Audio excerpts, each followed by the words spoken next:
Bikong Bisaya. Ayan pala yung ginawa kong biko almusal namin ngayong linggo, guys. Ito pala yung unang ginawa ko, guys. Nagsaing ako ng malagkit, 4 na cups yan. Tapos yung tubig niyan ay 3 cups para hindi sobrang lambot yung sinaing natin na malagkit. Tapos ito naman yung isang pirasong niyog, guys. Ako lang nagpiga niyan. 2 cups lang yung nilagay ko na tubig. Tapos minikos-mikos ko na yan. Naghugas naman ako ng kamay dyan, guys. At saka sinala ko na ito. Konti lang yung tubig nilagay ko, guys, para madaling maglatik yung sugar, guys, sa biko. Ayan, inilagay ko na yung gata sa kawali, guys. Tapos pakuluin ko ito bago lagyan ng brown sugar. Yung brown sugar, guys, ay 1/4 lang yan. Para hindi sobrang tamis yung biko.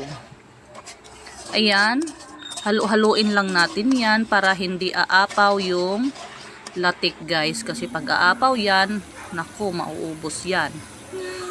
Ayan, kulong-kulo na. Tapos nilagyan ko yan ng kunting asin para hindi tayo magsawa agad sa biko. Yan yung technique dyan, guys. Maglagay kayo ng kunting asin sa latik. Ayan, nakuha ko na yung texture, guys, na malapot. Pag malapot na pala, guys, yun ibig sabihin yan ay latik na yan. Latik na latik. Ayan, o, tignan nyo. O, malapot na siya, guys. Tsaka nyo ilagay yung sinaing nyo na malagkit. Ayan, luto na pala yung sinaing ko na malagkit, guys. Inihalo ko na ito sa latik. Iba kami magbiko, guys, yung mga Bisaya. Dito sa NCR, guys, kakaiba din sila magawa ng biko. Palabasin nila yung mantika doon sa gata. Yun, masarap naman. Nakatikim ako.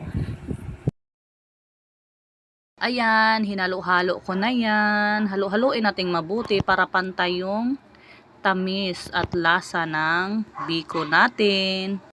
Ayan, malapit na yung matapos. Ayan, tapos na nga, guys. Tapos binaon pala namin yan sa labas kasi sa labas kami nag-almusal. Napakasarap. Ayan lang, maraming salamat.